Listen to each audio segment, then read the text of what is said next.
Hi, I'm Isaac Hayes III, founder and CEO of Fanbase.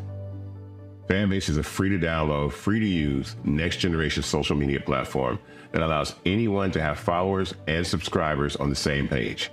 Fanbase was built through investment dollars from equity crowdfunding from the Jobs Act. People just like you helped build Fanbase, and we're looking for more people to help build Fanbase. We are currently raising $17 million in a Regulation A crowdfund on Start Engine. We've already crossed $2.1 million, but we're looking to raise more capital from people just like you that deserve the opportunity to invest in early-stage startups without having to be accredited investors. So right now, I'd like you to go to startengine.com/fanbase and invest. The minimum to invest is $399. That gets you 60 shares of stock in Fanbase right now, today. And then use Fanbase to connect with friends, grow your audience, and be you without limits.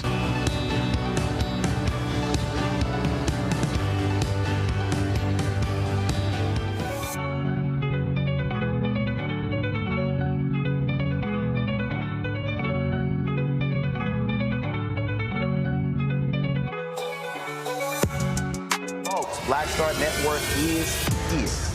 Oh, no punches! I'm real revolutionary right now. Support this man, Black Media. He makes sure that our stories are told.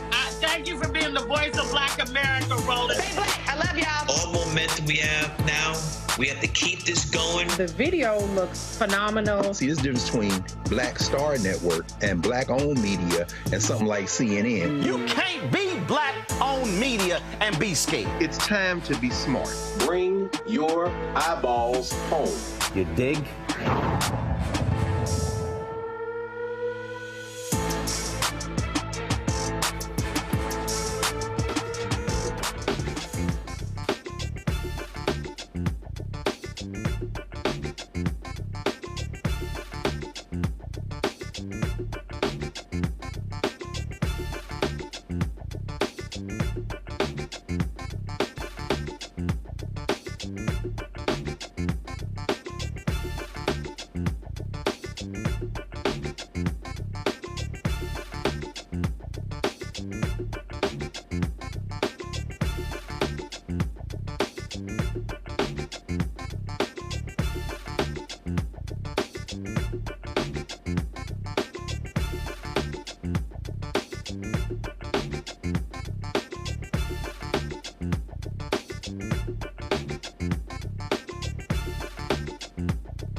Today is Thursday, December 19, 2024, coming up on Roland Martin Unfiltered, streaming live on the Black Star Network. Fulton County DA Fani Willis is disqualified and her entire office disqualified from prosecuting Donald Trump and the other defendants in the Georgia 2020 election scandal. We'll tell you about this fallout.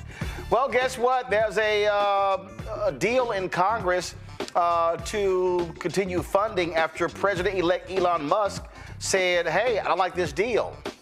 Yeah, we're going to tell you all about that.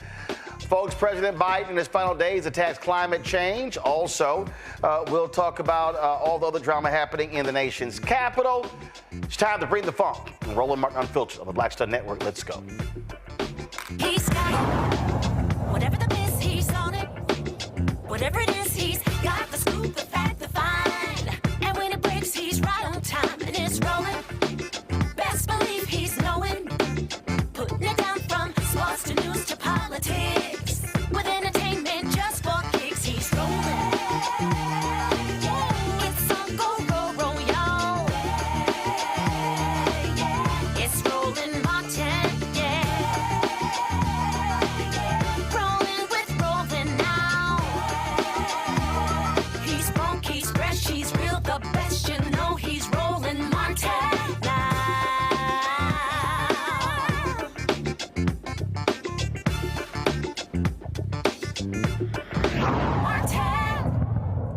Well, folks, after President-elect Elon Musk tweeted out Donald Trump followed him, the Republicans scuttled the bipartisan agreement they had to continue paying for the government. Now they have a new bill that stripped out a lot of the other priorities. Congressman Hakeem Jeffries, Democratic leader, he spoke about all the silliness happening on Capitol Hill because of the back and forth with these Republicans. About the harm that House Republicans will do to the American people if the government shuts down. Families will be hurt. Farmers will be hurt. Everyday Americans whose lives were turned upside down by extreme weather events like hurricanes and floods and wildfires will be hurt if they don't get the relief that they need and deserve to improve their quality of life. If the government shuts down, holiday travel will be impacted. The ability of everyday Americans to visit their family, their friends, their loved ones will be impacted. Border security and Border Patrol agents will not be paid. TSA agents will not be paid. Small businesses will be hurt in every single community in this country. This reckless Republican-driven shutdown can be avoided if House Republicans will simply do what is right for the American people and stick with the bipartisan agreement that they themselves negotiated. Folks, this is a live look on Capitol Hill right now as this conversation continues. It's a whole lot of back and forth that's taking place on Capitol Hill. And so now what you have, of course, again, as I said, there was an agreement. But then Elon Musk decided to tweet that he didn't like the deal. Republicans then began to cave, began to cower. As a result, Donald Trump then began to say, oh, he didn't like the deal as well. And so that was Minority Hakeem Jeffries. Now, he then went to the floor and talked about, I'm sorry, how the Republicans going to try to school somebody on fiscal conservatism when Donald Trump did this? In our nation's 248-year history, 25% of our nation's debt was accumulated during the 4 years of the former president. 25%. How dare you lecture America about fiscal responsibility, ever? And then President Biden comes to office, gets big things done for the American people on infrastructure, on the CHIPS and Science Act, standing up a clean energy economy, rescuing America from a once-in-a-century pandemic, gets all of these big things done, partnering with House Democrats and Senate Democrats, and in the process, in his first 2 years, reduces the deficit by $1.7 trillion. And so we see a very clear pattern. The facts speak for themselves. Democrats are the party of getting things done and fiscal responsibility. Republicans are the party of massive tax cuts for the wealthy, the well-off, and the well-connected, which... Again, so let's unpack this, y'all. We talk about the tax bill that was pushed through by Trump when he was there last time, added 25%. 25% to the federal debt. But now they're running around trying to educate folk on when it comes to the economy. What a particular joke. So and what Jeffries is saying is like, okay, you know what? Y'all want to do this? The onus is on y'all. Y'all do this here. Y'all get to work. And that's exactly what it should be. It's like, okay, now it's all your ball game. Let's talk about this with our panel. Dr. Greg Carr, Department of Afro-American Studies at Howard University. Joy Cheney, strategist. Glad to have both of y'all here. I mean, here's the reality, Greg. And I saw this tweet from Eric Erickson. He was like, you know, why is it Biden doing more to solve this problem? That was a bipartisan deal. President-elect Elon Musk, and that's the real deal. And here's what Americans had better understand. The United States, if you thought the oligarchs before controlled public policy, absolutely, public policy in America is now going to be determined by tweets. It looks that way, to the tune of over 150 since 4 day in the morning yesterday. Where's Junior Varsity Vance, by the way? You know, he's gone quiet, so I'm wondering if he's down there over at Steve Bannon's townhouse in the shadow of Capitol Hill, plotting and planning for the great takeover. This is a preview, of course, of what's going to happen beginning in January. Of course, they want to get rid of the debt ceiling because they're getting ready to pay these billionaires off with our tax money and borrow the United States into oblivion. Now, the Democrats aren't, you know, fiscal hawks. This goes back to Bill Clinton and triangulation and DLC and trying to, you know, show themselves to be centrists, so to speak. But Bernie Sanders got it right today. The richest man on earth, President Elon Musk, doesn't like it. Will Republicans kiss the ring? Billionaires must not be allowed to run our government. Well, guess what? Billionaires have been running it for quite some time. And thanks to John Boy Roberts in 2010 with Citizens United and unfettered access, Elon Musk has the cheat code. It's not even a cheat code anymore because there aren't any rules now, Roman. There aren't any rules. Enjoy, folks. Just need to go ahead and get used to it. And it's like, okay, since, you know, y'all want to run the whole show, and since these Americans said, let's have them run the show, have at it. Yeah, we're going to find out. You know, you messed around and you're going to find out. We don't have a democracy anymore. It feels much more like an oligarchy. And frankly, this is going to lead to a lot of chaos because eventually Donald Trump is going to get sick of Elon Musk, you know, stealing his thunder. Who even knows if he even knew what Elon was going to do before he did it, and that now he has to save face.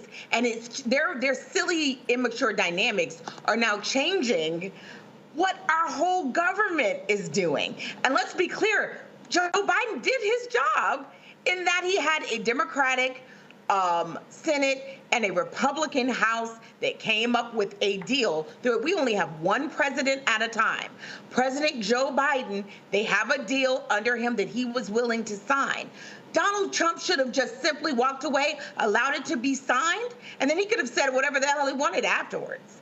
But to try to get in the way of the deal because some oligarch said that that's what you have to do is completely irresponsible. And I don't think we just need to hear from Jeffries.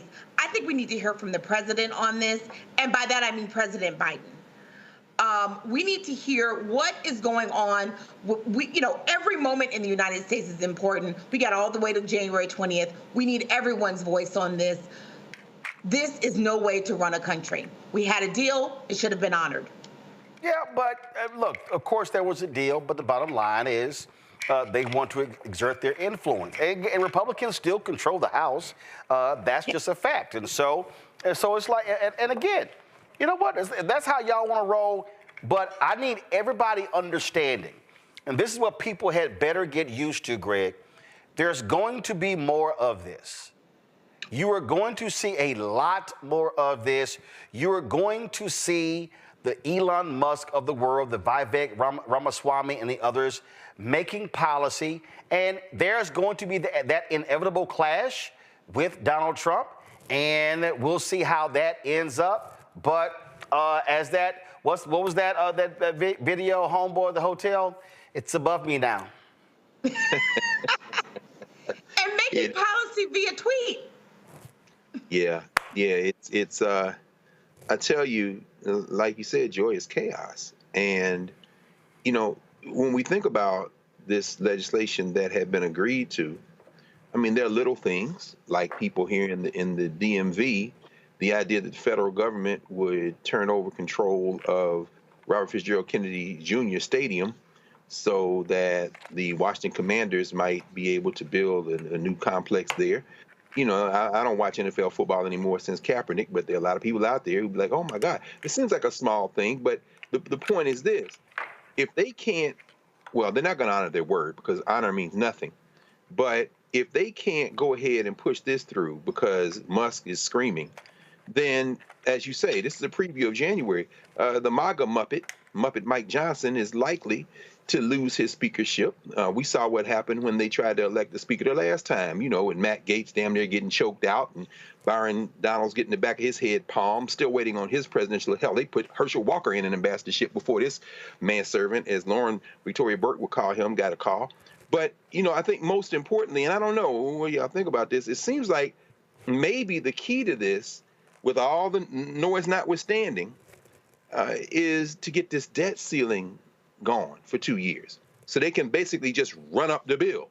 But like you said, in terms of a preview, in that hillbilly horde in Congress, people like Chip Roy and them, Thomas Massey out of Kentucky, those cats ain't gonna vote for nothing that adds a penny to anything. So they're gonna have to have Democratic votes. And, as Hakeem Jeffries is kind of being eloquent about it in a very temperate sense, but Jasmine Crockett said, what she said, I guess you probably show it in a minute, your homie talking about this. The Democrats shouldn't lift a finger. Let this pain be redistributed, as Minister Farrakhan or Martin Luther King, for that matter, would say. Redistribute the pain. Well, absolutely. Guys, get that Jasmine Crockett clip. She was on MSNBC talking about this, and she's right. And people just need to realize the level of stupidity. We're going to see a bunch of this over the next 2 years. So just buckle up, roll a clip. This is not like one of the most senior members, right? So basically, he had not burned enough bridges, and so they had to go way, way down in seniority to find someone that they could come to a consensus on. When they swear in January, or when we all try to swear in January, listen, there's going to be less Republicans than we had in the 118th, right? Because the story has not really been told about how strongly House Democrats performed while the Republicans won the White House, while they ended up picking up so many seats in the Senate.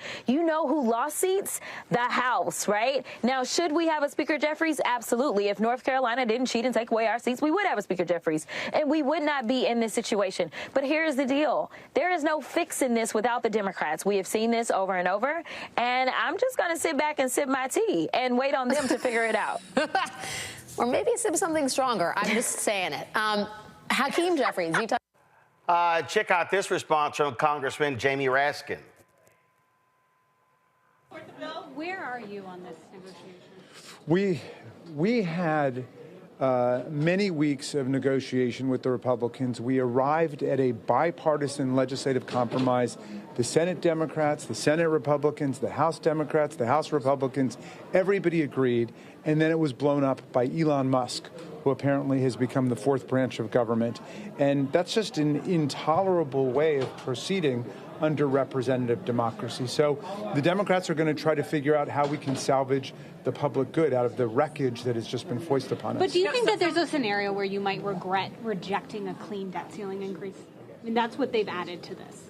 We're going to discuss this in our caucus, and we'll figure out what to do. It's just horrific that they have thrust us into this kind of chaos already, and they haven't even taken over yet. Some Republicans are saying they've done their part now, that what comes next is up to you, and if this doesn't get passed and the government shuts down, the Democrats are going to own this. Yeah, they did their part by entering into a legislative compromise with us, which we negotiated over a several-month period. We arrived at the compromise, and that's what we've all been behind, and that's what we expect to go forward.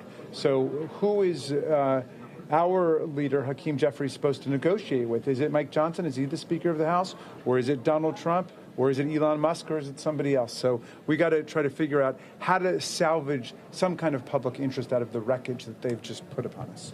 Thanks. Well, a great point. I love that. So who's supposed to negotiate with? Is it you, Mike? Is it Don? Is it Elon? Which one of y'all? Yeah, and we've been here before. I mean, we have been here before. This is what happened with the immigration deal. This is what's happened with previous debt ceiling deals. You make a deal with the Republican, and then they are like, we're good to go. We've got a deal. And then they get a tweet or they get a message from Donald Trump that says, don't make that deal. That does not instill trust. So you cannot make a deal with them. The Democrats should not engage in any more deal making with this particular Republican Party until they understand that when you give your word, you know, Mike Johnson is a man of faith. Or at least he says so. What else is a man other than his word, or a woman for that matter? When you give your word and you say we're done, we're ready to vote and to go to the Senate, and then you get a tweet from someone else? Not even the president of not even the leader of your party in this case, but even if it had been, he's not in the House, he's not in the Senate. No deal was made with him. And you clearly had a go-ahead, because don't believe that Mike Johnson would have said okay to this deal if he did not have a go-ahead from Donald Trump. This was Elon Musk and Donald Trump being too impotent to then say, hey, Elon, back off. Elon got out in front, and that's what we have to deal with. We're going to have a very wealthy person who knows he can embarrass the president of the United States. He can get out in front of the president of the United States, and he can blow up a deal in Washington. That's what happened. That's what's going to happen more, and that is incredibly concerning for the state of our democracy. The American people have made a gross mistake. So when we say some of you are a little stupid, that's because we knew this was going to happen. We told you, and you chose to do it differently. But everyone on this call will be fine. Well, and again, hey, Greg, that's what they wanted. They wanted this. They voted for it. They wanted it. And you're going to get exactly what you voted for. And here's the deal. When the new Congress is sworn in, the Republicans' margin is going to be even smaller. It's even smaller. And so if I'm, like I keep saying, if I'm Congressman Jeffries, I'm sitting there keeping my caucus at bay, and I'm like, let them do all the work. Don't come look at us. Y'all got the majority. Go to work. It's going to be tough, Roland. I mean, Musk, I think according to reports, the first tweet was about 4:15 Wednesday morning. So he's another up all night guy. This bill must not pass. And then he starts with the disinformation. And again, when we finally have an honest, if there's still United States, honest conversation about the election, the two major issues that are going to emerge will be voter suppression and disinformation. That's how they were able to steal this thing in the first place, to get in this position. But then he's tweeting out that in the bill is $3 billion for Washington, D.C. to purchase the football stadium site. It's a lie. It's pure disinformation. Now, that has pissed off some of these white nationalists in Congress who are fiscal hawks, like Congressman Thompson out of Pennsylvania. You know, he's like, wait a minute, this guy doesn't have a voting card. And so, as you say, this already razor-thin majority, which is going to get smaller when they reach in and dip in for these administrative appointments, executive branch appointments, you know, you're going to see, I mean, hell, it's bad enough to have the Nut Caucus over there, the Andy Biggs and all them, the so-called Freedom Caucus, reminiscent of when this thing became an issue in the first place. The debt ceiling has been passed pro forma over 100 times since 1939, and it only became an issue in 1939 when the federal government clawed back some authority they had given to the Department of Treasury to do this, but it really became an issue when Newt Gingrich, who's still running around after he threw the rock and hit his damn hand in 1995 and 96 when they put that on Bill Clinton. So this is all part of the same white nationalist backlash to the civil rights and black power movement in the 1960s and 70s. The whole contract with America. This is when this thing became an issue in the first place, but they can't hold this coalition together. Now, will the Democrats sit on the sidelines? Who knows? Who knows? Because Jamie Raskin is now going to move over to Judiciary to chair the Judiciary Committee. And in his place, when they try to advance Alexandria Ocasio-Cortez, they put the 74-year-old dude in. I mean, the Democrats still don't seem to be clear about what their political agenda is going to be. But at least in this moment, they should STFU, sit back and watch this thing implode. Because these Republicans, one thing about them, there are some of them who really don't like the idea of this open interference. And Musk is going to overplay his hand. He's shown he has no impulse control. He's not a genius. He's inherited a bunch of stuff. And now he is making his money literally out of our pockets, which is why they want to get rid of the debt ceiling in the first place. They can keep borrowing and then put it on our credit card. But, you know, some of these people on the Republican side really don't like this. And I doubt they are going to stand up and salute. While the majority of them will, not enough of them may do it in order for them to do anything. Well, I am going to thoroughly watch the implosion take place. And it's going to happen, and I shall do it with glee. All right, folks, got to go to a break. We come back. We'll come back and talk about Fulton County DA Fani Willis. We knew this was going to happen. She cannot move forward prosecuting Donald Trump. She's been removed from the case. In fact, all of her assistant DAs, her entire office. What the hell? We'll break it down next. Roland Martin Unfiltered on the Black Star Network. What's up, y'all? Look, Fanbase is more than a platform. It's a movement to empower creators, offering a unique opportunity for everyday people to invest in Black-owned tech, infrastructure, and help shape the future of social media. Investing in technology is essential for creating long-term wealth and influence in the digital age. The Black community must not only consume tech, we must own it. Discover how equity crowdfunding can serve as a powerful tool for funding Black businesses, allowing entrepreneurs to raise capital directly through their community through the Jobs Act. On the next A Balanced Life with me, Dr. Jackie, 'tis the season, tree trimming, party going, and gift giving. And I don't know about you, but for me, sometimes it can be overwhelming, and sometimes it's just downright exhausting. Surviving the holiday season, we got tips for you for staying sane, solvent, striving, and thriving, and sometimes keeping a little money in your pocket. 2 things just out of the gate: set boundaries and set a budget. On a next A Balanced Life right here on Black Star Network with me, Dr. Jackie. Next on the Black Table with me, Greg Carr. There's a lot of talk about the inevitability of another civil war in this country. But on our next show, we'll talk to a noted author and scholar who says we're actually in the middle of one right now. In fact, Steve Phillips says the first one that started back in 1861, well, it never ended. People carrying the Confederate flag, wearing sweatshirts saying MAGA Civil War, January 6, 2021, stormed the U.S. Capitol, hunted down the country's elected officials, built a gallows for the Vice President of the United States, and to block the peaceful transfer of power within this country. On the next Black Table, here on the Black Star Network.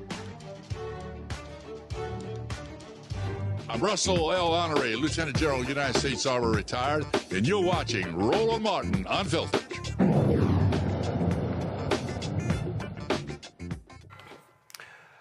Well, folks, let's talk about what happened in Georgia, where the Court of Appeals made a decision removing Fulton County DA from the prosecution of Donald Trump. All of this as a result of the Nathan Wade saga, someone she was involved with, and all of that drama. Trump and other defendants in the case had argued Willis profited from hiring Special Prosecutor Nathan Wade, with whom she had a romantic relationship, and that it gave the elected district attorney an impermissible stake in the prosecution.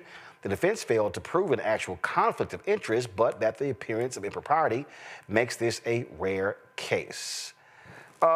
This is one of the stories that it had been gone back and forth, and of course, once it became public, that sidetracked the entire prosecution, that led to various hearings, and so what it did was it gave Donald Trump exactly what he wanted, and that is, it gave them time to back off. Now, here's the issue here that also jumps out. And this is really the problem with the Georgia Court of Appeals decision. Not only is she removed, her office is removed. We're now talking about a red state. So what now happens? Who does the Attorney General appoint a special prosecutor? Oh, the AG is a Republican. So this case may actually die.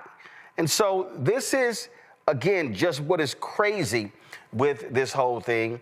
And I was very clear, and there are some people who hit me and they said, oh my God, Roland, I think you're wrong. I'm gonna say it again. We are here because of Fani Willis's decision. In this case here, I don't care what anybody says. If you're trying to convict a former occupant of the Oval Office, everything has got to be clean. There cannot be a blemish on anybody on the team. It doesn't matter. And common sense says, sorry, boo, you can't be on the team. No, you cannot. I don't care what anybody says. And so this is not, oh, well, this is attacking her. No, it's not. She made this call, and that's why we're where we are right now. J. Edward Shipp, his attorney, joins us right now. All right, J. Edwards, what do you make of this? Is this any surprise? It's not a surprise. Well, I take that back. It is a surprise coming from the Court of Appeals that actually went against the rules that they had set not even 3 years ago, saying that just an appearance of impropriety is not enough to disqualify an office. So let's start there. Now they're bending the rules for their favorite candidate and saying, hey, I guess this appearance can be used to disqualify this office. And the dissent spells it out and says, you guys, in 2021, we had something like this come up, and we chose not to, bend the rules for this particular individual. And now, just because you don't like the outcome of how this is all played out, now you're bending the rules and saying, we're going to bend the knee and we're going to allow the office to be disqualified. Is it going to go to the Supreme Court?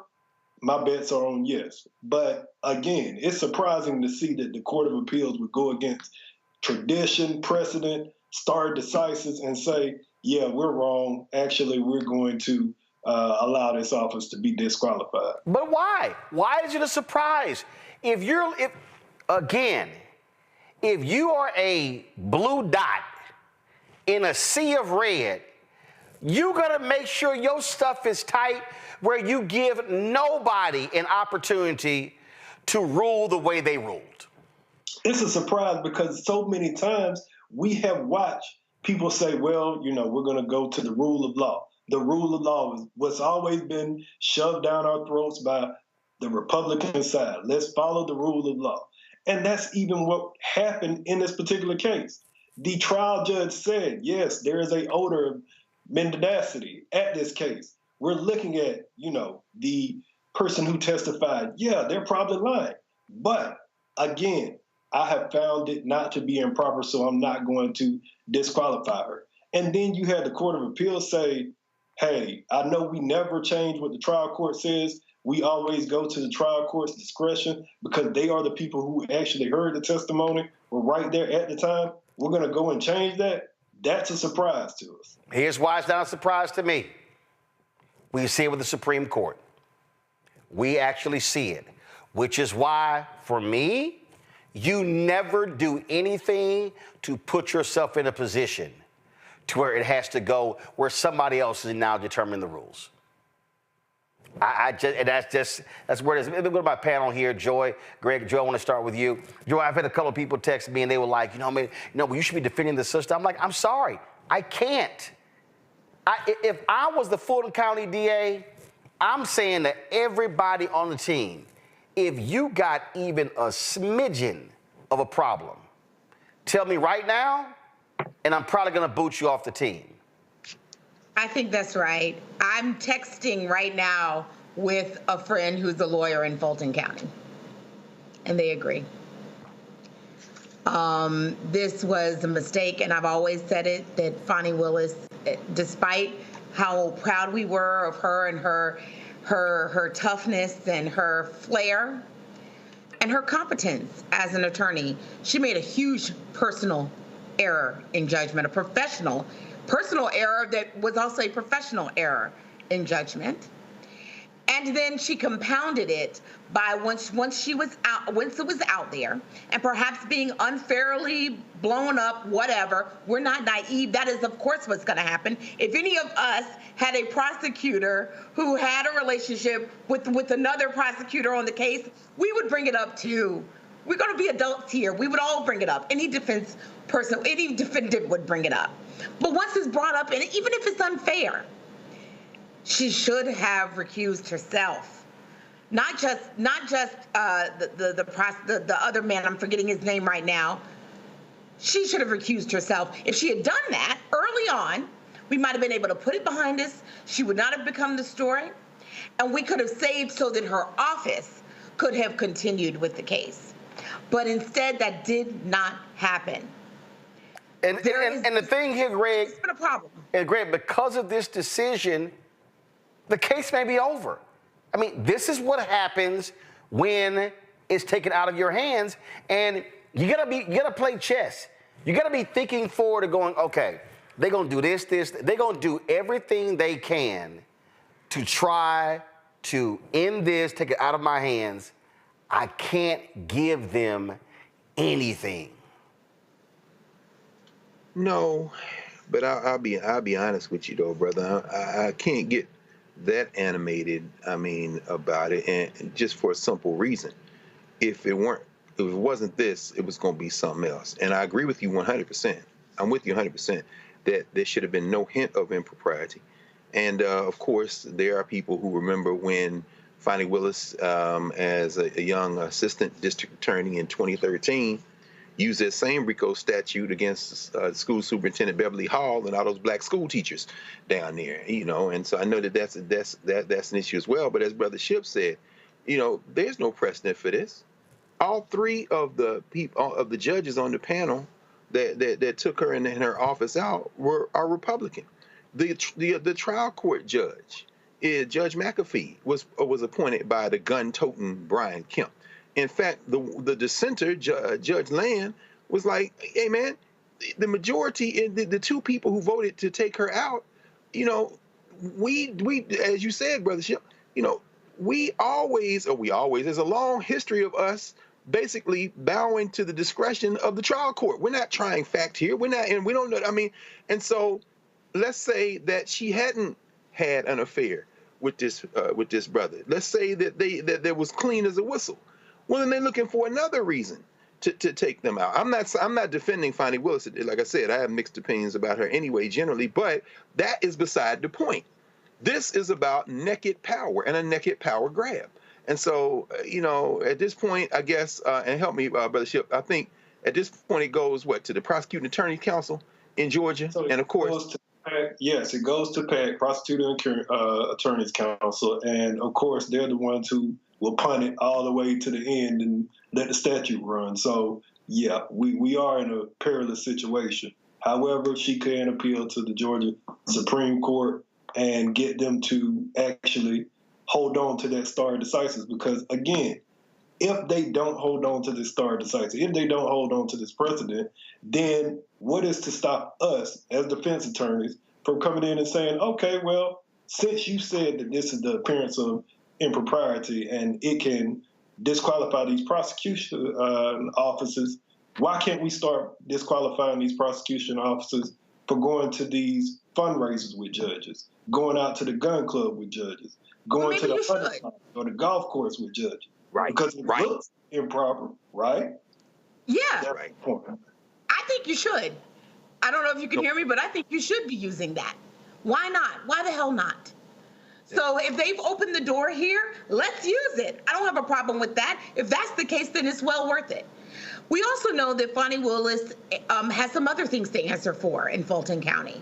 Some things that are done to rank and file prisoners, people that have been there too long without having trials and hearings. So, look, let's move on to what's next. I don't, if she decides to appeal it, that's fine. I'm sure she will. That's good. But let's let the prosecution move forward. Let's do what we can do on Donald Trump, but then perhaps her office can refocus on the things that are happening to rank and file people in Fulton County, because that's also a story here that is not fully being told, even as we are proud of her. There is some improvement that needs to be done there. And with respect to her, let this be a lesson to all of you. If you're going to take on and be in a high-profile case like Donald Trump, you cannot have this kind of gap out there. It's not going to work. They're going to find out, and they're going to use it to their benefit. And you can say it could have been anything, but in this case, it wasn't. It was the thing you gave them.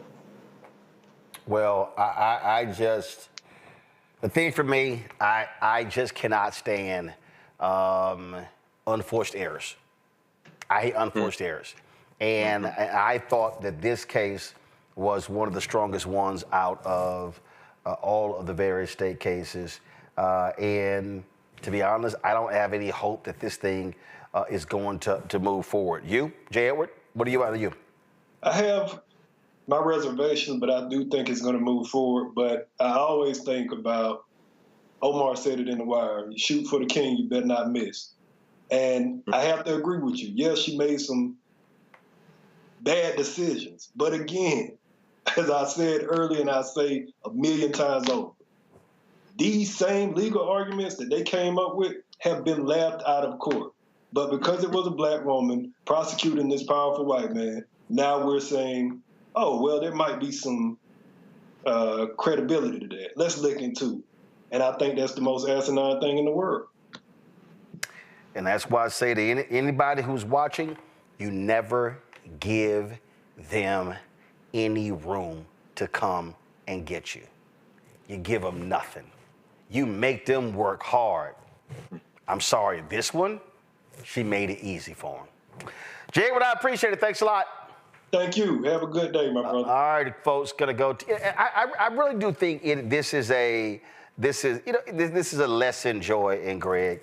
I remember I was having a debate with someone at a previous company I worked with.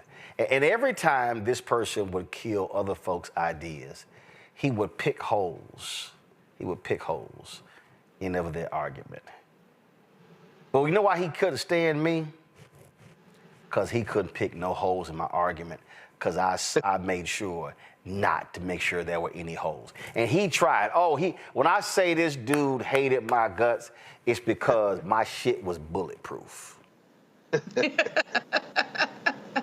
And I would sit in a room, and we'd be in a meeting, and I'd be like, I dare you to challenge me. Yeah. I dare you to find holes. And I just think that, it just drives me crazy. She made it easy for him. She made it easy for them, and this wasn't even on the margins. This was pretty darn clear.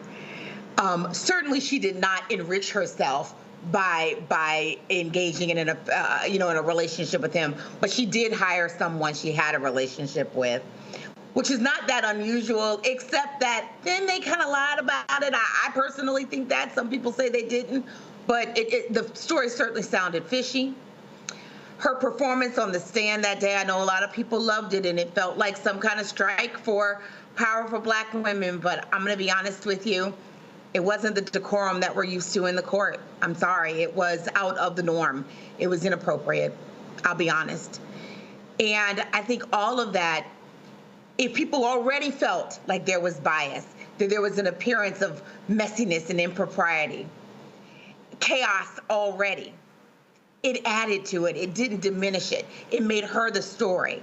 So in this case, if you're watching this is a lesson of how not to do it. We'll know better next time, but it's a lesson of how not to do it. And please don't fool ourselves. I don't want to hear about it in our sorority meetings and whatever. No. We can love Fani. Black women don't have to be perfect. We can make mistakes. She made a mistake, and we ought to own that. This time, she made a mistake. This one is on her. I think the less, and listen, Greg, this is the highest of high profile. I mean, look, their case against Young Thug blew up. I mean, hell, both judges went off and was talking about how unprepared they were. This is just, I guess what just angers me, this was the strongest case against this thug. This was the strongest case. And we got the cases in New York. We got those as well. And you know, the judge said, look, I'm not, you know, throwing look, they still may decide to dismiss the charges, which I still think is bogus. Just because you won an election, the charges should not get dismissed. But you know, it's just, the thing is, you know, it is what it is, but it just sort of just drives me a little bit crazy. Here's what I tell, not even lawyers. I tell students this. I tell folk who work here, have your stuff lined up. Don't ever make it easy to get got. That's just my biggest thing, and so that's just what frustrates me the most. Go ahead, Greg. Yeah, you know, I think that if you are black, certainly in the United States of America, and you pretend to be sane, or if you think you're sane, then you're not well. Because this whole structure is set up in a field of violence. And when you talk about students, one of the most difficult things, I think, for law students, black law students, I remember when I was in law school, is the moment they realize that it's all make-believe and it's all about power. There is no stare decisis. There's no precedent. Right. There's what you can ram down the throat of your opponent. You know, when we were drug here in chains, and when these rapists, like Thomas Jefferson, and I suppose I shouldn't call him a rapist because legally women of African descent were property, so you can't rape property, I suppose. Thinking now about Bob Iger and Disney that showed that they're rolling over and showing their belly to Trump by settling on something they should and would have won in court. Most lawyers would agree. But, you know, the idea that the law somehow is a mathematical equation and that it exists above and beyond human politics is a fantasy. And when you realize that, I've seen people leave the legal profession. I've seen people keep a stiff upper lip and continue to fight. And when you ask them what's going on, they tell you what's the alternative. There are many alternatives, quite frankly.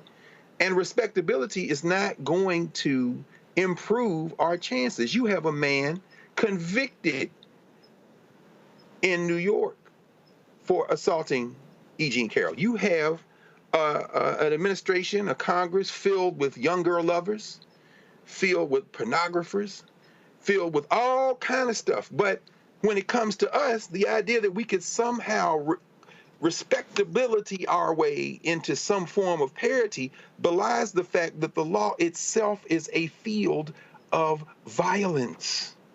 And if this doesn't do anything else, let's say that everything would have gone through, there would have been a conviction. Well, at that point, the judge in Georgia follows the judge in New York and says, we will suspend the sentence until the president is out of office. And guess what?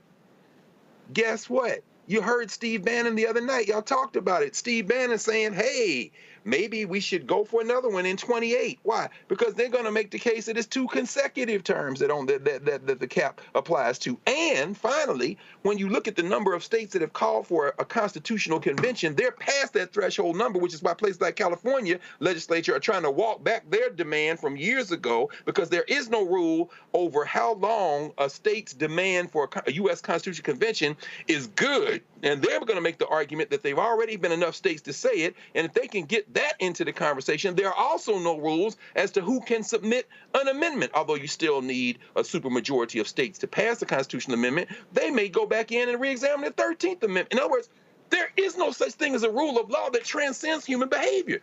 We couldn't have respectability politics our way out of it, and behaving as if we could reinforces the myth that they rely on to keep us in line. Well, I agree.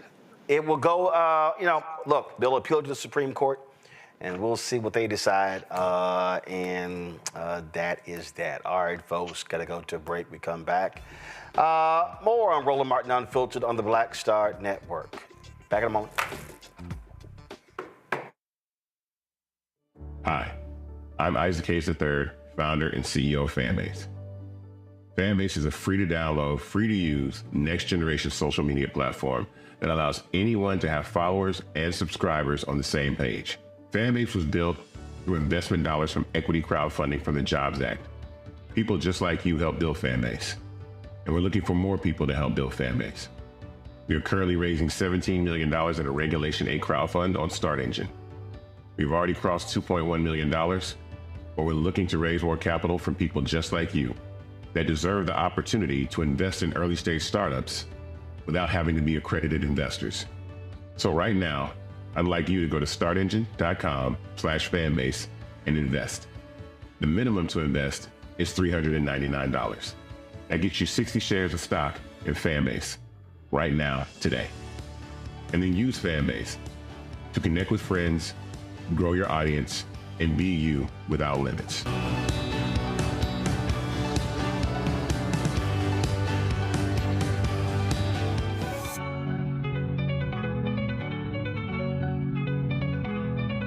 On the next Get Wealthy with me, Deborah Owens, America's Wealth Coach, are you working hard and yet your performance doesn't reflect your paycheck?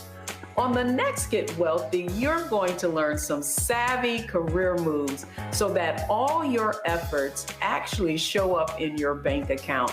Joining us is the founder of a career network, and she's going to share the 3 R's of accelerating your financial growth. Here's a tip as well. If you are an individual contributor and you desire to be a leader, do the work where you are now.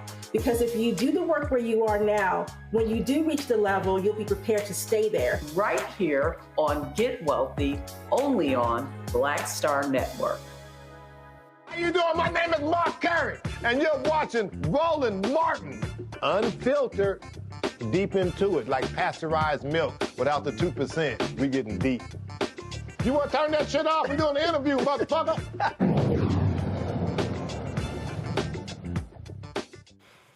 All right, we began the show talking about the debt ceiling drama. You know what? So there have been a couple of videos on that have come out of Capitol Hill that I just find to be, quite hilarious.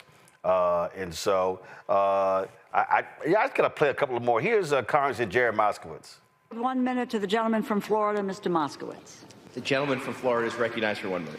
Thank you, Mr. Speaker. Denial is not just a river in Egypt. Let's talk about the last 2 years. It was the Democrats who raised the debt ceiling, not the Republicans last time. Many of you voted against it.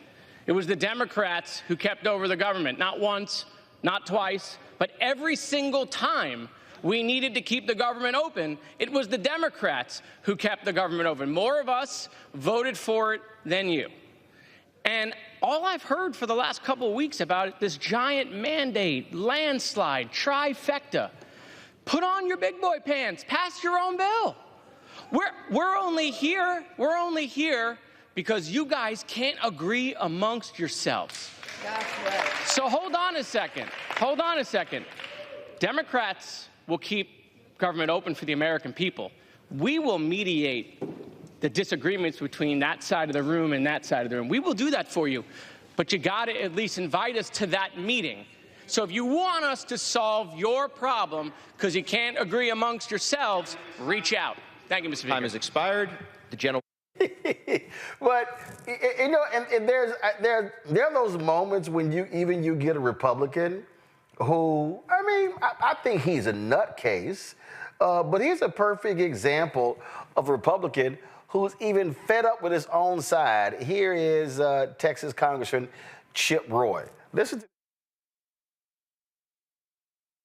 130. Fact of the matter is, $330 billion. Congratulations, you've added to the debt since you were given the majority again on November 5th. It's embarrassing. It's shameful. Yes, I think this bill is better than it was yesterday on certain respects, but to take this bill yesterday and congratulate yourself because it's shorter in pages, but increases the debt by $5 trillion is asinine. And that's precisely what Republicans are doing. I'm absolutely sickened by a party that campaigns on fiscal responsibility and has the temerity to go forward to the American people and say, you think this is fiscally responsible. It is absolutely ridiculous. Hey, way to go, Chip Roy. Way to go. Matter of fact, since we played the Congress from Texas, let me just go ahead and just put on my hat, since we talking about Chip Roy, so he wants to. He said, and Matt Moskowitz, put your big boy pants on.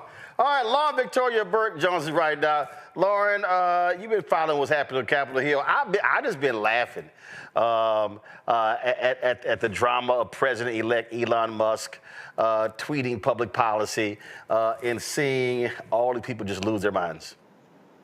Yeah, I mean, they have no idea who they are as a party. They have no idea who's running the party.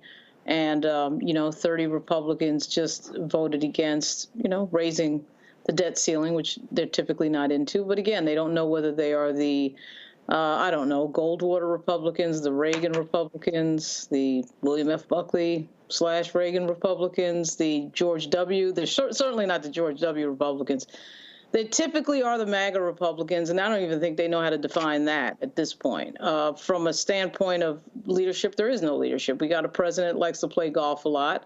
I suspect that, interestingly enough, he did say the other day that he was going to mandate that federal employees had to work in person. I thought to myself, does that include the president? I mean, he's probably going to be in Florida for most of this presidency or on some golf course. And then Elon or one of these other airheads is going to pretend they're president. And then he's going to wake up and his ego is going to wake up and say, well, wait a minute, I can't have somebody else getting the attention. At some point, that's gonna crash. I actually think it's going to crash a lot sooner than we thought, because I thought it would crash somewhere in the February-March 2025 zone. I'm starting to think it might crash, over this weekend, because there's no way that Donald Trump with that big fat ego is going to allow anybody. I don't care if it's Elon or anybody else who thinks that they are more important or going to get more attention. That ain't happening. So at any rate, we'll see. I have this thinking feeling that the government might shut down. Well, we don't have to see. Here's the deal. This is the vote. They voted, and 30 Republicans voted against it, and so the sucker failed 231 to 173. And I'm telling you, Joy, if I'm Hakeem, I'm over there going, it ain't my fault. What time is it? It ain't my fault. Let me tell you what, Hakeem Jeffries needs to do what I'm doing right now. He needs to be sending out his holiday cards. Listen, as I said earlier, Donald Trump clearly thought this was a deal that was okay to let go, because it would not have happened. They would not have gotten that far along if the speaker did not think this was okay with the former president, the president-elect. Elon Musk, when it all comes out, he got out in front of the president and decided to scuttle the deal. Well, he got it in front of Trump. He didn't get in front of the president. He got in front of Trump. But I got you. Exactly. That is going to be a problem. To what my co-panelists just said, That cannot continue to happen. Donald Trump is not good for democracy, of course, but it's really not good for Donald Trump's ego. There is no way Elon Musk did this with the permission of Donald Trump. He might be saving face now, but Elon Musk is right if we call him the president-elect. It's not going to be Donald Trump, not if he goes the way it is going right now, which is why he's going to have to do something to silence an Elon Musk. He can't have it. Otherwise, they'll never be able to get any of the things he wants done. And listen, the thing here, you need a 2/3 vote. You ain't going to get that. And now they got to figure it out, Greg. And here's the deal. There are real life repercussions. And, you know, Elon Musk has said, hey, we just shut the government down till January 20th. Okay. If that's what y'all want to do, go on right ahead. But watch essential. Just watch a whole bunch of stuff not happen. And then I love the fact that that Mike Johnson had more than a month to bring the folks back to vote specifically on disaster relief. He chose not to when there were real life disasters going on in the country. Say, dog, it's called leadership. You didn't show any. None. Yeah, that's true. I mean, these white nationalists have caught the car. They are the dog that caught the car. As we said as early as November the 5th, sitting there in the studio with you. They caught the car. They don't know what to do now. It's a difficult situation because Elon Musk, within days of the election, said that there's going to be some short-term pain. This apartheid, this apartheid son of apartheid South Africa, this clown. At any rate, but he's a billionaire many times over. Last night, Wednesday night, he's sitting at Mar-a-Lago with his clownish friend and Jeff Bezos, who interfered with the trinket newspaper he bought because his concern, like Elon Musk's concern, is tooling up their rockets so they can leave the rest of our asses here. But the bottom line is the haves are going to be fine. Now, TSA folk are essential personnel. So everyone traveling in the next week, in the next 2 weeks, you'll be able to be wanded and go through and taking your shoes off and going through clear or whatever you're going to do. But guess what? Those people aren't going to get paychecks if the federal government shuts down. Elon Musk will be eating whatever he eats in his billionaire pajamas with his friend Jeff Bezos and his other friends as they rent Trump out to go for broke. But there are going to be real people harmed in this. Yep. And the bottom line is, sure, sit back and watch the chaos, but that chaos is going to include your grandmother. That chaos is going to include people who are working 2 and 3 jobs who can't make ends meet anymore. The chaos is going to include, as you said, folks who won't get hurricane relief because the white nationalists at the federal level, modeling the white nationalists in North Carolina, don't give a damn about those people. Finally, the MAGA Muppet had a deal. This super backbencher, as Congresswoman Crockett said, who they had to pull out of the crack of their toes to put in as speaker because they failed 50,000 times to elect a speaker, he had a deal. But if this is the type of transactional chaos, again, to quote what you said earlier, Joy, chaos, if this is the type of transactional chaos we're going to see going forward, all bets are off. Donald Trump is transactional. You scratch him behind the ear, maybe if you're Disney, you lay down for him and you settle, and then maybe he wakes up in the middle of the night and decides, I'm still against them. And guess what? That poster in Iowa in the newspaper, I'm going to sue them too. And guess what? I'm going to go get somebody to round up somebody over here. All bets are off. Elon Musk can go sit on an island somewhere, but the people who do the living and dying in this society are in harm's way at this point. And quite frankly, I don't know if anybody in the federal government has an answer. Well, get used to this.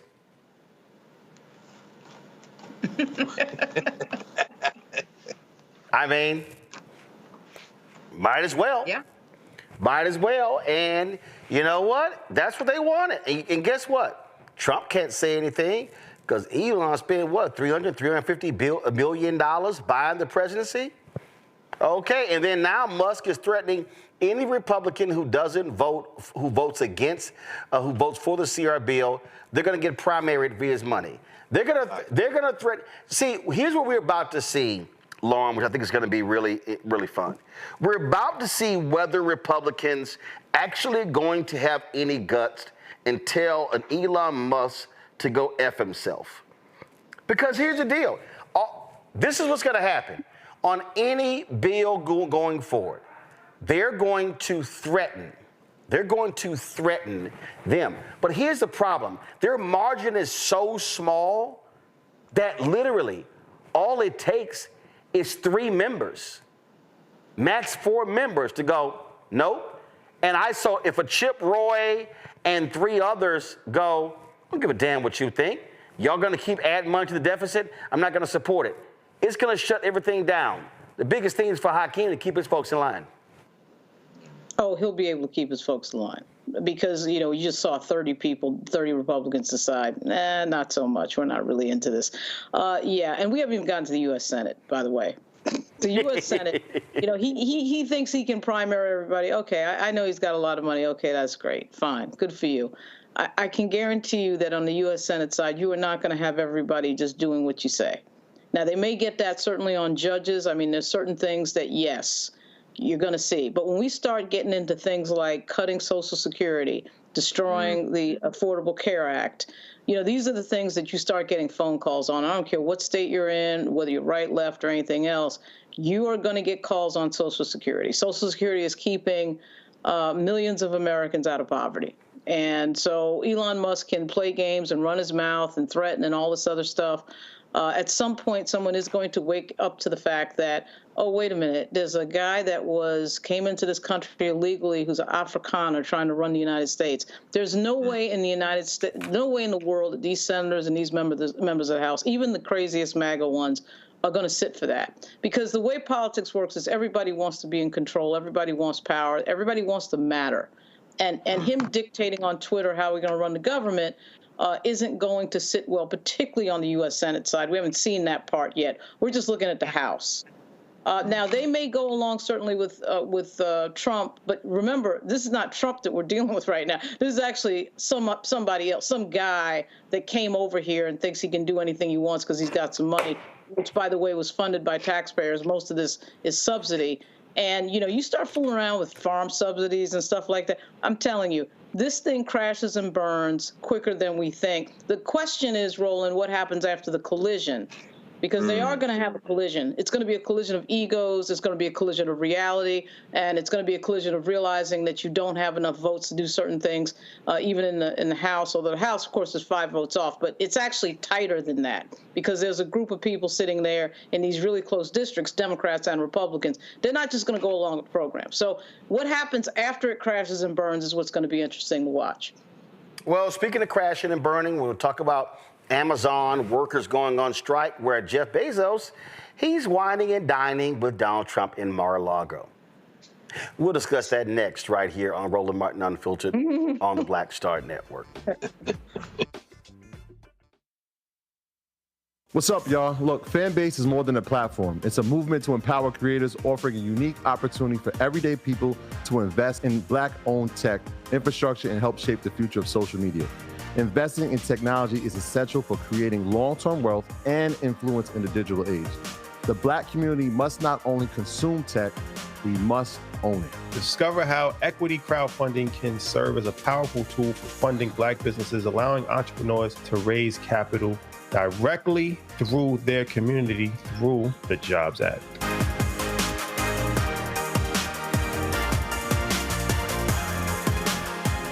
On the next A Balanced Life with me, Dr. Jackie, 'tis the season, tree trimming, party going, and gift giving. And I don't know about you, but for me, sometimes it can be overwhelming, and sometimes it's just downright exhausting. Surviving the holiday season, we've got tips for you for staying sane, solvent, striving, and thriving, and sometimes keeping a little money in your pocket. 2 things just out of the gate: set boundaries and set a budget. On a next A Balanced Life right here on Black Star Network with me, Dr. Jackie. Now streaming on the Black Star Network. I had been trying to get a record deal for a long time. When I finally got signed to the Motown record label in in 2003, I was 34, 35 years old. And up until that time, I had been trying to get record deals the traditional way. You know, you record your demo, you record your music, and you send it, you know, to the record labels, or maybe somebody, a friend of a friend, knows somebody that works for, you know, the record label. And really, chemistry that was my last-ditch effort at being in the music business. How long have you been trying? I've been trying since I was a teenager. Wow. You know? And you know. And I'm grateful that it didn't. I'm grateful that it happened when it happened, because I wasn't prepared, you know, as a teenager to embrace all that comes with a career in the music industry.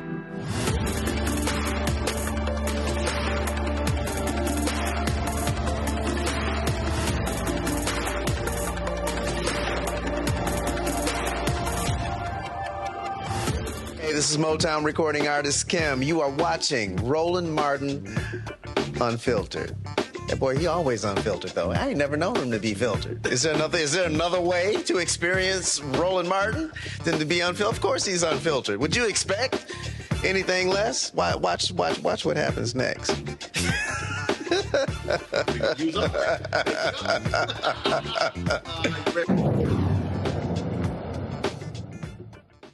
Well, there was a party last night at Mar-a-Lago when Jeff Bezos and Lorraine Sanchez, they traveled there to have dinner with the thug-in-chief. Come on, go to my iPad. So you see them there going into Mar-a-Lago, all the different people who were there, and Trump greeting them with that ridiculously long-ass tie. And so here's the deal. So let's juxtapose this. You know, the world, what is he, world's second, third richest man, going there to kiss Trump's ass. And let's juxtapose that with this today in New York, where the NYPD broke a strong Teamsters picket line. There were protests in 7 states, Amazon workers, and they've been demanding better treatment. And you had the NYPD, who was literally breaking the picket line, and people were trying to understand, like, well, what the hell are y'all doing? There was one point, this brother here was arrested because he didn't want to cross the picket line, and so the cops arrested him. I mean, if you listen to the audio, I mean, it's crazy. Check, pull the audio up, y'all. Let me roll it back. Already know. You good. You gonna get out. You good. You good. Yo, you good. You good. He ain't do nothing. Yo, get out.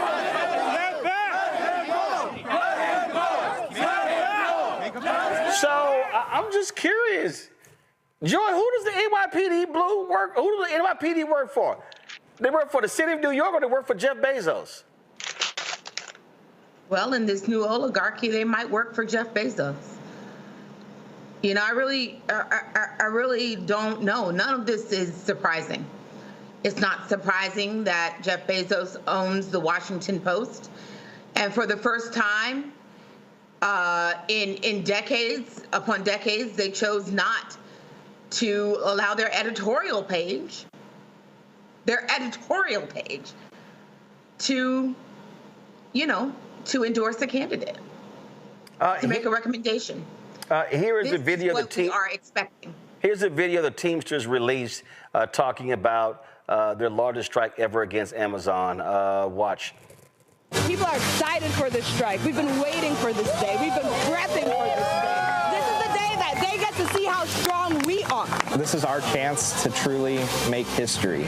Teamsters have voted to authorize a strike at 7 Amazon facilities. Those include warehouses in Staten Island and Queens, the Chicago suburb of Skokie, and 4 in Southern California.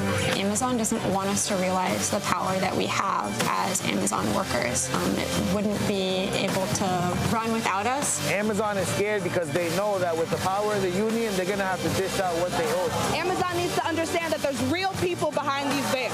There's real people in these warehouses, and they need to treat us with the dignity that we deserve.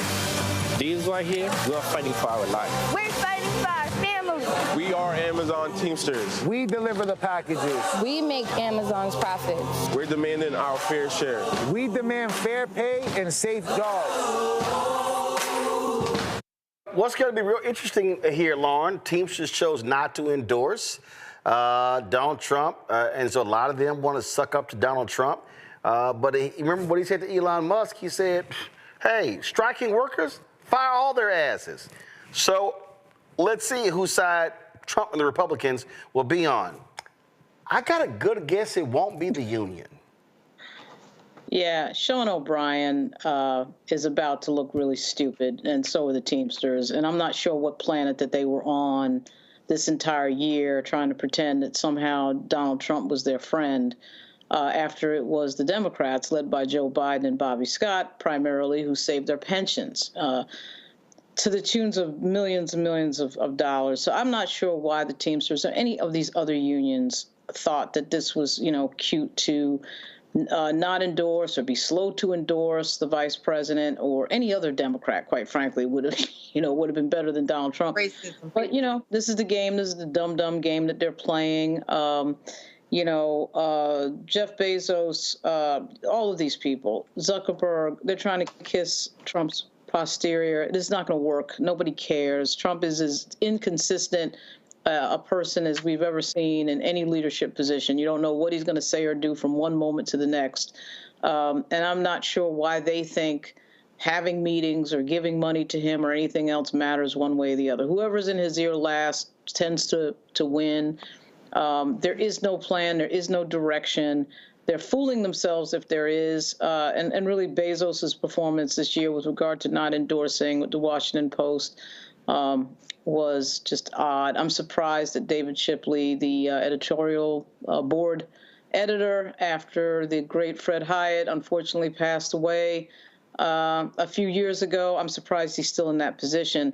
I just came from an event for Bob Cusack, the long-term editor for The Hill newspaper, and there's a rumor, which I was trying to find out from Bob whether or not he knew why it was that the Post is having trouble hiring top editors. Apparently there's some new plan in there that is dissuading a lot of people, and they finally hired somebody from the Wall Street Journal, I think today. That's gonna be problematic. They're going to lose money. As you know, they lost 250,000 subscribers after Bezos made that decision, which is a ton of money. And I know that Bezos obviously has enough money to sustain the Post and sort of just pay for the losses, but I doubt that he'll be, wanting to do that for a extended period of time. It is going to be, listen, if you're in a union, you got to get geared up. Because the Republican Party is absolutely anti-union.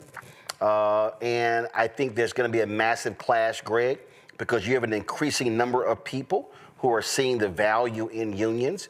And I think what you're about to see folk going to be really confronted with, and I'll say this here, these white union folks. Are you going to choose your white identity politics over your pocketbook like you've always had? Yes. Well, I mean, that's the question.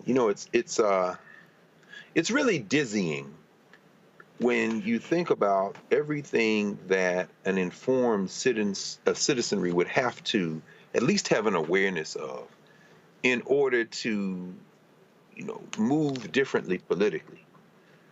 And I say that because there was some rumbling late last month, when Trump tapped Lori Chavez DeRemer as the nominee to lead Department of Labor.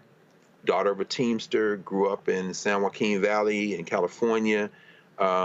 Certainly on her face, more labor friendly than what you would expect. We all remember the ancient Wilbur Ross shaking aluminum cans and whatever else in his stupor. Is he still alive? But at any rate, this is different.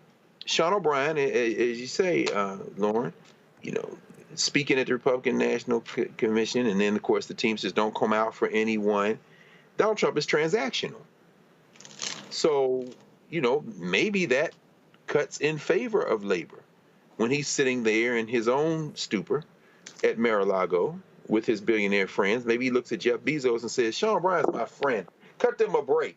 At which point, Bezos looks at Musk, they make a call, and maybe Junior Varsity Vance, who's been very quiet, is like, don't worry, we got this guy surrounded. Do we pull the 25th Amendment now? In other words, we're talking about a transactional clown in the seat of president, but we're talking about him being surrounded by people who do have plans. Now, the question is whether the plans, like Steve Bannon, who wants to destroy the entire administrative state and is sitting in a catbird seat now, whether the ultra-white nationalist Stephen Miller, who wants to throw everybody out the country and got Justin Trudeau running down to Mar-a-Lago, and the president of Mexico, Dr. Sheinbaum, taking all of her fingers down except the middle one, and she threw it up and said, you want to dance this dance? Let's dance. Meanwhile, finally, looming over all of this is China. Thomas Friedman had a long, Thomas Friedman, who's in many ways the columnist for Empire, for U.S. Empire, just came back from China, and he shook as hell. They've got the entire supply chain. You want to talk about Tesla and Elon Musk? And China has the minerals for the batteries. China has the complete supply chain. China is building dark factories. That means the only human beings in the factory are the people who come in to check the machines once or twice a day, and they don't even turn the lights on in there because the machines are building everything. So when Donald Trump comes in and says, bring back all these jobs and you got to invest in the United States, you saw the Japanese dude came up, I'll put $100 million. The Chinese will be like, we'll build 100 factories. Where do you want them? Because here's the thing, we're going to build a factory, and when you go roll up to it, there's nobody in there. Yeah, that's a dark factory. There's no such thing as organized labor when you don't have human beings working. So when the Amazon strike emerges as it does, I hate to say this, I really do, but I got a lot of friends who would consider themselves super leftists who would say this is the way it had to go in order to galvanize the people who are the lowest down on the ladder to finally do something. We might see a renaissance in organized labor if for no other reason than the lines are clearly drawn between the oligarchs and the rest.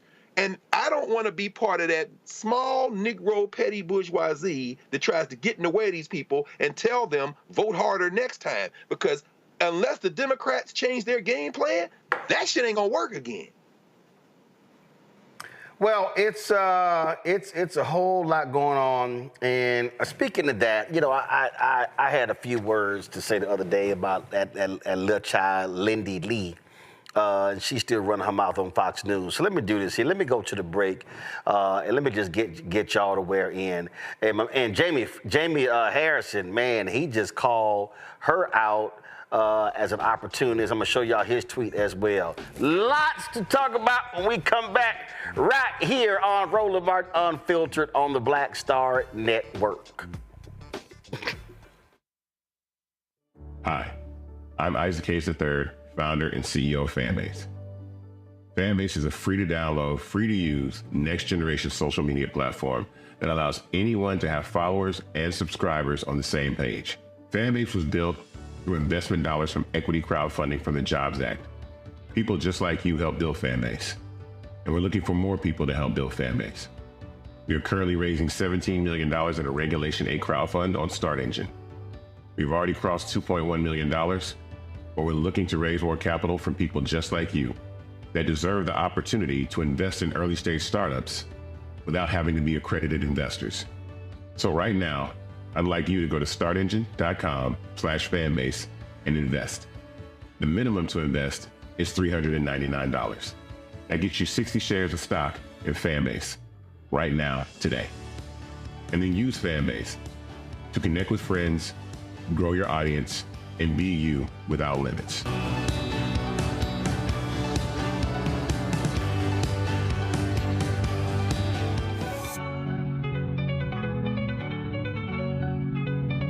When you talk about blackness and what happens in black culture, covering these things that matter to us, speaking to our issues and concerns. This is a genuine people-powered movement. There's a lot of stuff that we're not getting. You get it, and you spread the word. We wish to plead our own cause. Too long have others spoken for us. We cannot tell our own story if we can't pay for it. This is about covering us. Invest in black-owned media. Your dollars matter. We don't have to keep asking them to cover our stuff. So please support us in what we do, folks. We want to hit 2,000 people, $50 this month, raise $100,000. We're behind 100,000, so we want to hit that. Your money makes this possible. Take some money orders, go to P.O. Box 57196, Washington, D.C. 200. 4037-0196. PayPal is rmartin unfiltered. Venmo is RM unfiltered. Zelle is Roland at RolandSMartin.com.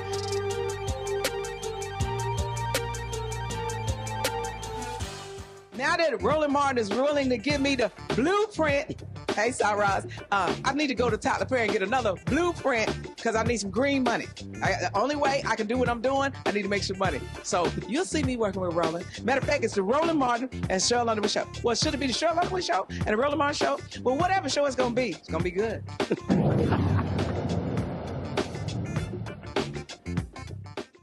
Well, you can always count on know nothing, nameless, let's say,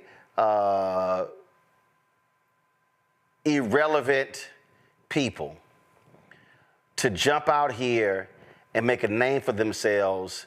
And if you want to see just sheer stupidity, just turn to Fox News or Piers Morgan and watch anytime Lil Lindy Lee opens her mouth. Now, who is she? A nondescript, unimportant member, and she claims that she's on the DNC Finance Committee. I was told she got removed a couple of weeks ago. Then she gave herself some other little new title. But listen to this nonsense she had to say, of course, on Fox News. But I hope y'all notice, every time she's dogging Democrats, she's running to Fox News. Maybe because nobody listens to you because you're pretty stupid. Listen to this, y'all. November 5th was a decisive defeat for the Democratic Party. She lost every single swing state. It wasn't a squeaker like it was in 2016. This was a resounding defeat. And right now, Kamala Harris is indulging in delusions of running for governor of California, possibly in 2026, or even president again in 2028. America has said this is not what we don't want to be coconut pilled. We do not want Kamala Harris. We don't want failed border policies. And I feel like I'm liberated and I can finally tell the truth that the Democrats completely failed on the border. Title 42 was a tremendous mistake, and no one is willing to say that. And you shouldn't be called bigoted or racist because you want strong borders for the United States. And you should be able to say that the economy was ailing under the Biden-Harris administration, that price hikes did indeed happen, but they denied that for the first 3 years of the administration. And when they finally did something, it was too late. Well, Linda, you're interesting to listen to her run her mouth talking about the economy when the United States actually, the economy has recovered at a faster rate than every other major nation in the world. But I guess little Lindy overlooks that. And so she's been running around. Again, she just been running her mouth, y'all, left and right on Fox News. And she's been everywhere. She's going on Piers Morgan's show. She's been everywhere just her little nonsense, and and this is literally the most attention this little child has ever gotten. Then she does this interview with this. Again, she talking to everybody. She talking to some little fool here, some dude on News Nation we ain't never even heard of. And she claims that, the DNC is in complete turmoil. Listen to this, y'all. Is it in turmoil? Are people leaving? It's absolutely in turmoil. People are stepping down. Yeah, and there are going to be elections. What about the current hierarchy, leadership at the NC? I mean, almost everyone's going to be gone. They're just going to be gone. Gone? Yeah, they're going to be gone, to be clear. I thought it was just obvious that it was. A disaster. Yeah, I just thought it was obvious. I didn't. Okay, first of all, you have no power. Nobody even knows you. And if you want to talk about getting roasted, Jamie Harrison, who is the outgoing chair of the Democratic National Committee, let's just say Jamie does not think highly of little Lindy Lee at all. And so he dropped this tweet here today. He said, narcissism incarnate has truly found a home and an audience. On Election Day, she, Lindy Lee, was anchored at the entrance of the Harris election night reception, attempting to greet and take selfies with any and all notable Democrats. This is yet another desperate cry for attention. I also love how she gives herself all of these elaborate DNC titles. Next Queen Regnant of the DNC. Whatever she creates next, she should add former. Go get that contributor contract, Lindy. This here to me is hilarious, Joy, because she again, this is what I find to be interesting. If you got so much to say about why the party lost what they should have done, why your lame ass not running for DNC chair? Correct. Listen, I mean, I think we're going to discover that Lindy might have a few loose screws. There are people like that, and I hate to say it, but it's true. And you can always get someone to pay attention to you if you say crazy things or if you say things that have, you know, maybe some elements of truth in it, but the way she's going about it is not normal. And to suggest that there's anything to be taken from the fact that people are resigning and are being, there are going to be elections held, that happens at the end of every 4 years. So, I mean, we get new DNC members, we get a new DNC leader. This is not surprising. This is normal. And if she was, you know, as important as she was, she would know that. She's trying to get attention. I'm happy to not give her any. Well, and you can always expect this here. Here's her on Piers Morgan. I'm leaving the Democratic Party. Y'all roll this. She would not inspire me to open a bag of chips. I mean, seriously. And I think that she sort of personifies now the ghost of Christmas past, as does Biden. The Democrats have got to move on quickly, haven't they? Yeah, I couldn't agree more. She's indulging delusions of running for governor in California in 2026 and perhaps even running for president in 2028. And I just want to echo what a lot of you guys already said. This past week has been harrowing for me. This Saturday, I went on Fox and Friends and I said that Democrats have a stench of loser hanging over them. Yeah. As soon as I said that, there were boycott campaigns against me, unblock, unfollow campaigns. I lost 40,000 followers. Really? In 4 days. People have called me the W word. I don't know what we're allowed to say, but you can fill in the blank. We're uncensored. Let's say it. Say it. Say what the word was. Am I allowed to? Yeah. Well, they called me a whore. They called me the C word. They asked for me to be deported. And you can just search for my name in those terms on X and you'll see a bunch of them. So, you know, all these so-called Democrats, the party of inclusion, the party of diversity, masks off. And it's even worse because they pretend to occupy the moral high ground. At least with the Republicans, you know, they are who they are. But with Democrats, they pretend to be, you know, so loving and caring and embracing of diversity. But all of a sudden, when I dare to utter any criticisms of the goddess, Kamala Harris, I get ostracized. Me, after having raised tens of millions of dollars for the party. And I'm being called a grifter when all along, all these years, I've said on TV, I've said to the press, I'm a conservative Democrat. This is not a switch for me. This is just me. This is who I've always been. Yeah. And also, my donors are pissed. They raised $2.5 billion across Super PAC in the campaign. It's my responsibility. It's my duty of care to ask what the hell happened. Okay, first of all, boo. You didn't raise $2.5 billion. Let's just be real clear right there. And this is just laughable, Lauren. Again, but this is, oh, I'm just a victim. They're boycotting me. Yes, because you're literally aiding the enemy. And then this whole deal, oh, how Republicans are who they are. And Democrats about diversity. But this is the same person who criticized identity politics. I mean, come on. You're just, this, and then she said they called me a whore. I saw people call her an attention whore. That's what I saw. Now, I'm not going to use that language. I'm going to do it. But the bottom line is, she is desperate to get a TV contributor job. She is desperate because here's the deal. If the two places that you consistently go to are going to be Fox News, News Nation, and then add on Piers Morgan, I think it's obvious. I mean, what the hell? You might as well go to Newsmax and OAN next. Well, to Joy's point, there's no quicker way. I mean, this is some high plains grifting that we're watching. So it's a combination of two things. There's no quicker way to get on television, particularly Fox, than to hate the group that you belong to, particularly if you're black. So if you go on and say, okay, I'm a black person that hates other black people and says a bunch of negative stuff about black people, they'll book you immediately. If you're a Democrat, and she's a so-called conservative Democrat, whatever that is, that's an oxymoron, you tell Fox booker, producer, ooh, I'm going to get on as a Democrat and criticize other Democrats, I'll put you right on. That's the first thing that we're watching.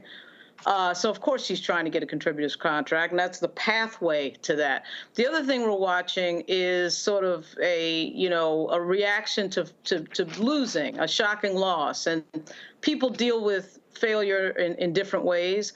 And you can see with Cenk Uygur and Joe Scarborough, it's kind of like a Stockholm syndrome type of thing. Well, my captor, I'm now going to try to be friendly with the people who've kidnapped me that are problematic. And so they've just sort of given up and thrown their hands up. And, you see people online like Mark Elias who's fighting, right? You see a lot of people who are fighting. But a lot of people, what they're trying to do is they're trying to be friends with the enemy. Some of that is just fear and cowardice. And some of it, I think, is strategery, political strategery. I'm going to, if you can't beat them, join them.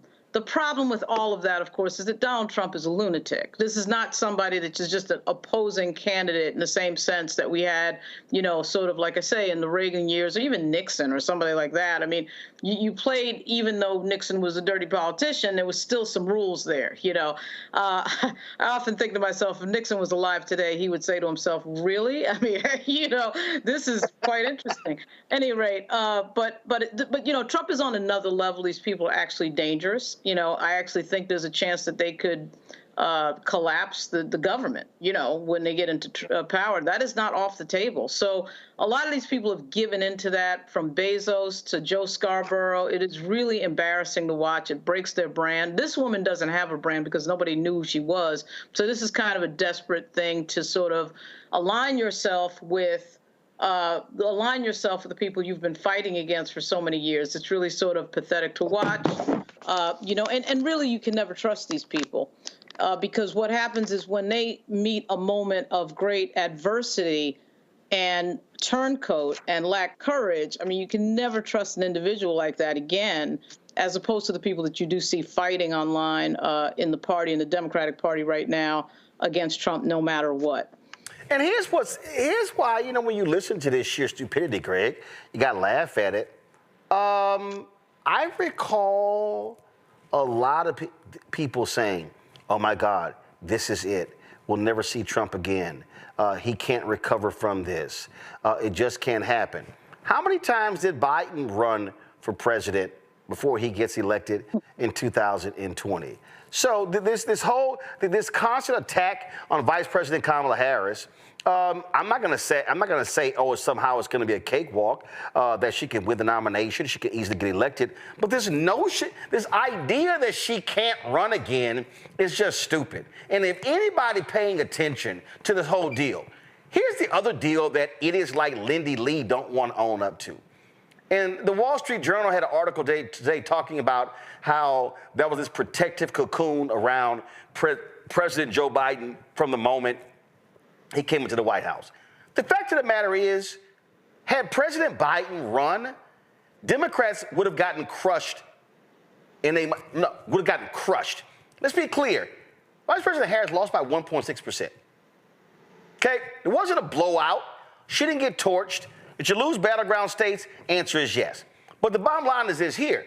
They also held Senate seats. They increased their margin in the House, and they would actually control the House if it wasn't for political gerrymandering in North Carolina. And so this is what's silly. And what a Lindy Lee won't say on Fox News as she's trashing Vice President Kamala Harris, the Biden campaign was out of money. They were broke. The money that the Vice President Harris raised when she jumped in saved their asses. Oh, there's video of Lindy Lee saying, oh, my God, I raised, it would take me forever to raise $1 million. I raised $2 million in a week when Vice President Harris got in. So she had all these things to say. Now, if you want to break down what happened, then you do that. You look at some of the decisions made. You say, okay, did it make sense spending money on all these concerts as opposed to putting money on the ground? How about bringing up the New York Times article of black staffers getting together and saying, hey, you know, in Pennsylvania, in Philadelphia, we've got to create our own plan because headquarters is screwing this thing up. And they didn't tell them. Or what's happening in Georgia as well. Why is it that Lindy Lee, she's got so much to say about Vice President Kamala Harris, but she ain't got jack to say about Jen O'Malley Dillon and Stephanie Cutter and David Plouffe and Quentin Folks? That was the top 4 folks in the campaign. What about all of that? And so that's what I'll say. If you're a Democrat and you're pissed off that you lost, what you do is you actually say, let's assess what happened. What you don't do is you don't go into the enemy territory of Fox News and all of a sudden, and you're getting booked everywhere. And let's be real clear, before this election and after November 5th, didn't nobody know who the hell Lindy Lee was? Nobody. So Jamie Harris is absolutely right. And so if you want to figure out why you lost, that's what you do. But you damn sure don't do it by tearing down somebody who actually helped keep your damn party together after the debacle of the June 27th debate. Yeah, it was all a debacle. And again, these narratives are so absurd that to even spend any time on them, you have to do it because we are inundated with them. But again, I mean, it's not a broken record. We have to underscore this, especially now. This is the unmistakable, indelible, foundational importance of Black Star Network and these conversations. You know, make-believe has completely capsized the idiocracy that is the American electorate. You have a man who, if he completes a 4-year term, will be older than Biden is now. And then they talk about giving him another term. Where is the age issue now? There is no age issue. There wasn't an age issue with Biden. Forget his diminished capacity. Forget his diminished capacity. I'm saying that in service of this broader point. The Democratic Party is full of unforced errors. I mean, when we look back again, however many years in the future, the story of this election, I'm convinced at this point. I mean, I'm always open to be unconvinced, but it's going to be voter suppression and disinformation. The fact that the Democrats got as close as they got with all the unforced errors. Yep. I mean, God bless Congressman Jim Clyburn, but let's be very clear. Part of this mess is your fault. You riding with Biden, and then you tell Biden to put Jamie Harrison in charge of the Democratic National Committee. Jamie Harrison couldn't even beat little Lynn Graham in South Carolina. I mean, so they are the monarchs of unforced errors. And with this leadership not even fight they had this earlier this week, they showing you they're going to quadruple down on soft white nationalism. So, I mean, that's where we are. Now, that having been said, as it relates to Ms. Lynn, and you know, we're book snobs. First of all, I don't know what that was behind her in that shot, but the Power Broker, Robert Caro's book, those Lyndon Johnson volumes, John Meacham and all those books they're not the same size. So whatever store you got to give you them cutouts with look like book titles on the back, let me tell you right now, somebody who owns most of the books that were behind you, those aren't books behind her. So I think that sums up metaphorically what she is. In other words, this is what Lauren said. You're just trying to get a check. And like Lauren said, she's going to get a check. It's going to be a lot of people get checks. I don't know how our friend Eddie Glaude gets up in the morning and goes in there and watch that hard white nationalist Joe Scarborough and Mika talk. I don't know how he's going to do it for 2, 3, 4 years, but God bless Eddie. Everybody getting a check. Now, here at the Black Star Network, that is not the case. When y'all donate money here, it goes right back into the infrastructure. This place is more important than ever because think about the day before November the 5th and think about the day after. Doctors Without Borders were in Gaza today. And they say, look at all these signs of ethnic cleansing. The killers of the Israeli Defense Force in the last day have killed at least 32 Palestinians. It's not on the front page anymore. It's not on the second page. It's not in the first section. If it's in the news at all, it's in the corner. What happened to the issue? Disinformation and voter suppression gonna be the story here, and the narrative is constantly changing. Joe Biden too old, but Donald Trump is 1,000 years old. Let's give him 50 more years. Let's be clear. This is all a circus. It's all a charade in terms of all this stuff, and turn off all of those talking heads and donate to the Black Star Network, and let's batten down the hatches, because this rough ride is about to get real quick. So I love the people who got lots to say, but then they forgot that there's video of the other stuff that they said. So this is a tweet that was posted July 29th, 2024. Super honored to be officially credentialed by the Harris campaign as a creator for the Democratic National Convention. This is the first time in the history that influencers will have exclusive access. Chicago, we taking over. Watch this space. Listen.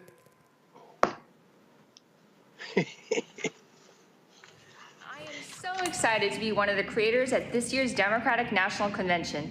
This is the first time in history that creators will be credentialed. We'll give you an inside look straight from the convention floor. I can't wait to share history in the making with you. I love you all and can't wait to see you soon. What's good, okay, all right. So that's not the only video I want to show y'all. Allow me to show you this other Lindy Lee video. Because again, it's amazing what people have to say. Now remember, all this trashing about Vice President Harris. This is from August 4th, 2024. With your position there as the National Finance Committee, you're on that. The Harris campaign having raised $310 million in July. That is a huge number. I know you're going to be hosting a fundraiser for Harris in Philadelphia. So now that the campaign has the money, how do you spend it most effectively? Well, 3 words essentially: Pennsylvania, Pennsylvania, Pennsylvania, and that's the case for both campaigns. Both campaigns have committed to spend hundreds of millions of dollars in this state because this is the tipping point state. And also, as I mentioned before, she is now able to galvanize young people in states that were formerly completely out of play. Michigan is back. Young people who were disenchanted or completely tuned out are back.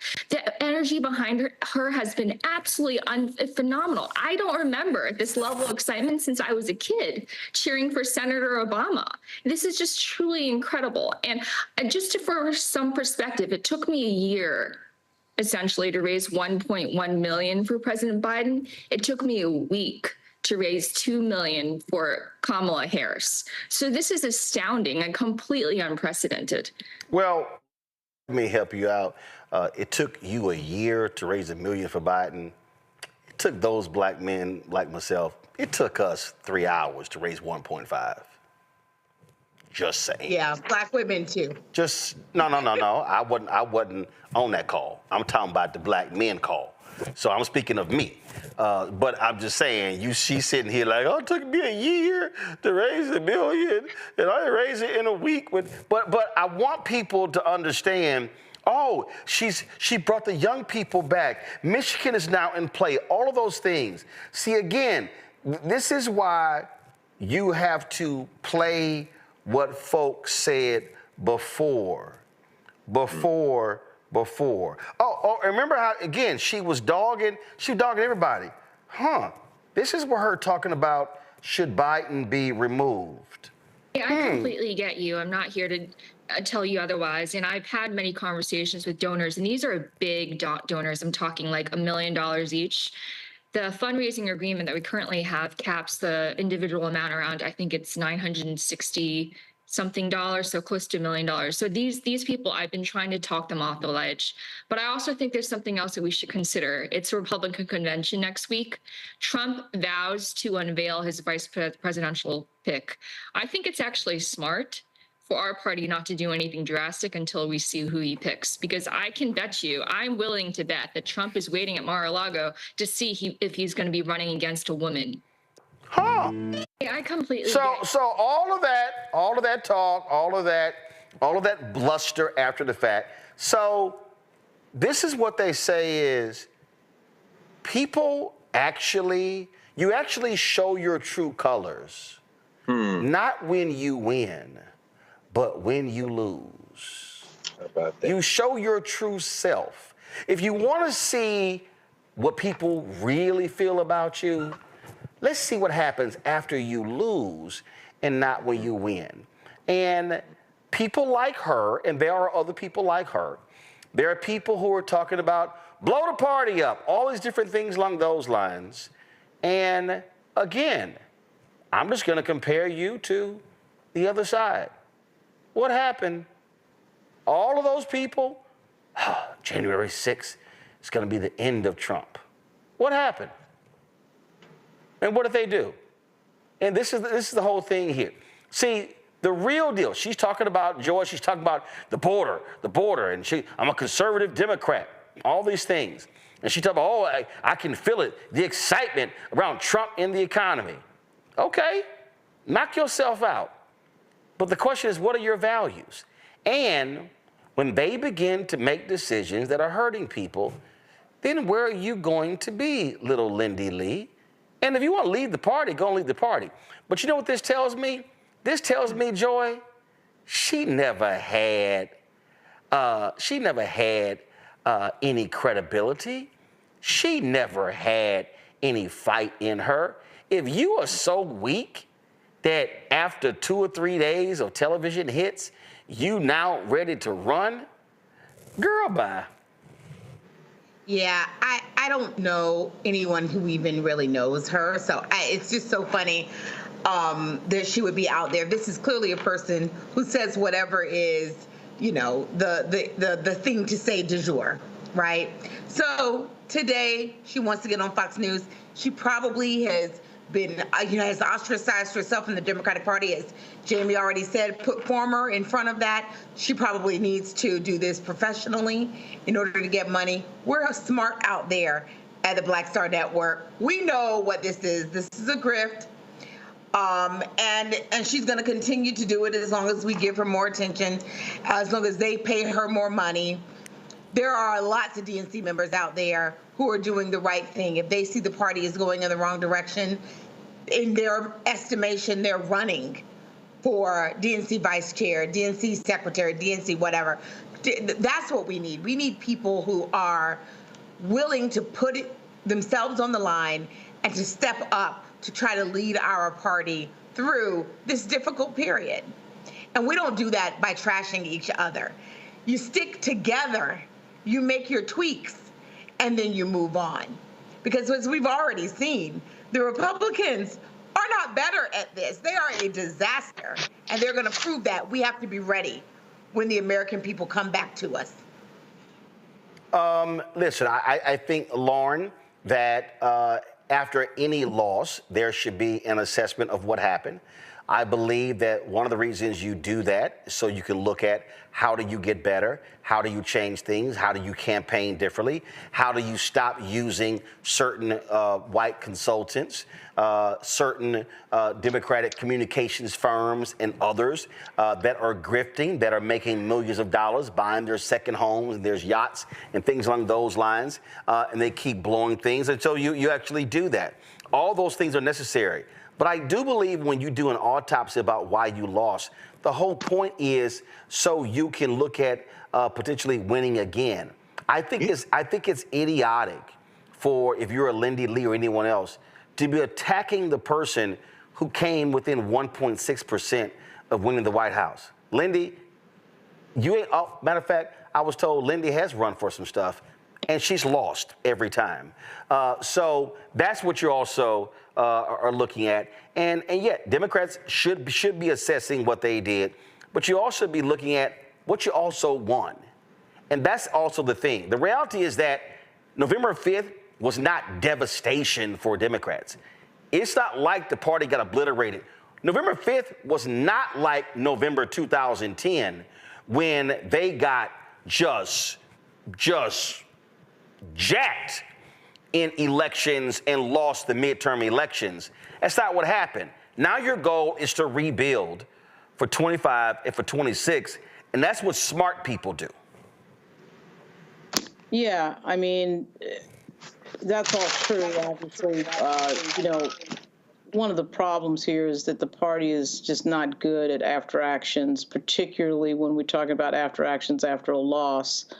I mean, there's a lot to unpack with that, and there's some changes that I think certainly should have been made. You know, to me, when Jasmine Crockett didn't win the leadership, didn't win the messaging race with Debbie Dingell, I thought that was a bad sign. And of course, the other day, Alexandria Ocasio-Cortez loses the ranking member race by a pretty big margin to Jerry Connolly. And Jerry Connolly is actually a good messenger, but she's on another level. She's one of the best messengers politically in the country.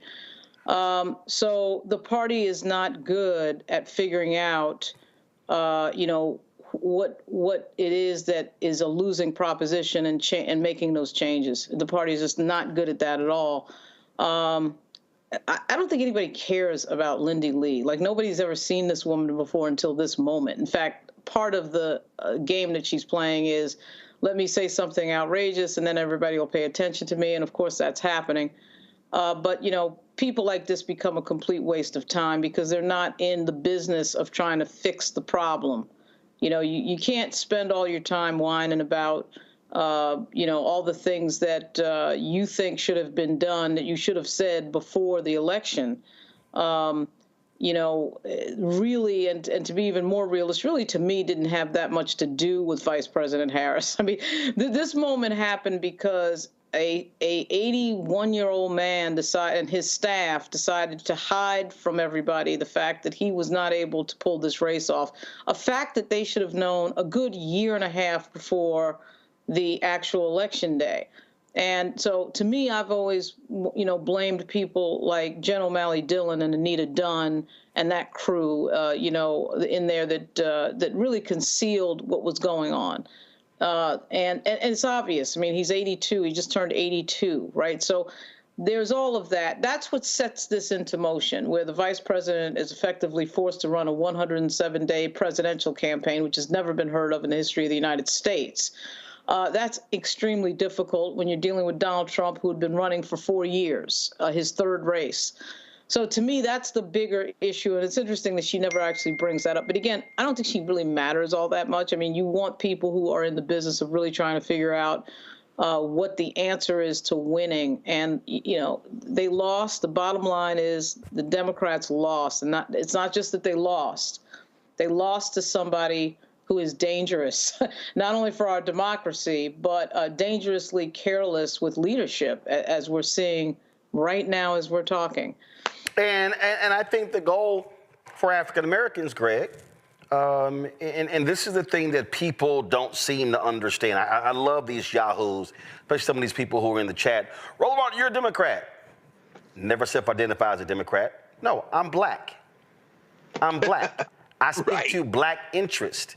And when I look at parties, and when I look at people, I'm saying who speaks to the interest of black people. And there is nothing about Donald Trump that speaks to the interest of black people, unless you want a pat on the head like Byron Donalds, unless you want to look like a buffoon, like that fool Vernon Jones out of Georgia. If those are the kind of black people you want, go right ahead. And so that's what this is about. And so what I'm looking at is who speaks to the issues that black people care about. And I'm telling you right now, people are about to see for themselves. And matter of fact, a whole bunch of these FBA, B1, all these people who had so much smoke for Kamala Harris and Joe Biden, they about to see for themselves. You got Ed Bloom right now who said, he is going after the reparations bill. And hell, it ain't even reparations in New York. Absolutely. Kathy Hochul said, let's just do a commission. We suing. And so all these folk, I can't wait to hear their mouths. I can't wait to, since they had so much smoke for Biden and Harris, okay, what y'all gonna say now? Brother, this is, we talk about things being unprecedented.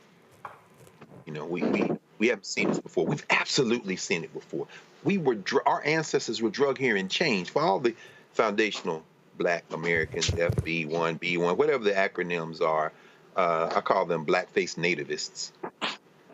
if they really did know U.S. history, they would understand much more clearly that we have seen this before. You lynch and drown, you drown, maim, beat up, then kill and dump into the Tallahatchie River a 14-year-old boy from Chicago. And then your friends get on the jury and let you go. And then you sell your story to Life magazine for profit. We are now in the 1930s, 40s, and 50s, except now we have the internet and nuclear weapons, so there's much more at stake. Now, so we know how we organized at that point to resist, but that doesn't work anymore, in part because one of the things that desegregation did and integration did is erode a sense of solidarity politics that was able at least to prop up a nascent middle class in the black community, and in many ways in terms of a working class and the working poor, enable us to come together enough to push through at least some nominal gains in terms of legal rights. Now, you know, what has changed since then, of course, deindustrialization, and now we're talking about the end of work as we know it, suppression of wages, all that as a backdrop from what I'm about to say now. When we talk about what we're facing and what our options and solutions are, it seems to me we've got to be a lot smarter than we've been. We are at a situation now where there are fewer students in the first-year class of African descent at Harvard Law School than there were in the 1960s. And you know, when I went my first year of law school, my first semester, first year of law school, Ohio State University, out of about 300 first-year law students, there were 18 of us, 17 first-year students of African descent, and one brother who's now an ancestor, Sami Aish, who was Palestinian, who came with us. That was the Black Law Student Association. When I tell you, when I looked at those numbers, and I think it was 19 first-year law students out of about 600 at Harvard Law, Bloom and them boys ain't playing no games. And we have to understand, this isn't about Jay-Z or Stephen A. Smith. This ain't about Diddy or who's playing for this team or whatever. This is now about a fight for all the marbles, and they may very well destroy the United States of America. And I don't mean that it's going to kill all of us, but I'm saying, look, if Kamala Harris decides she wants to run and be the governor and run for the governor of California, if Buttigieg goes to Michigan and follows Big Gretch, I'm not sure that that's not a bad thing to consider. Why? Because federalism at this point is in the balance, and it could very well be that states' rights, which meant something very different in 1960 to us, may take on a different meaning with a Westmore in Maryland and with California and Michigan. We got to begin to think about this, Roland, again. I mean, this is time for us to step it up. And that's why, by Democrats breaking the supermajority of the Republicans in North Carolina, matters.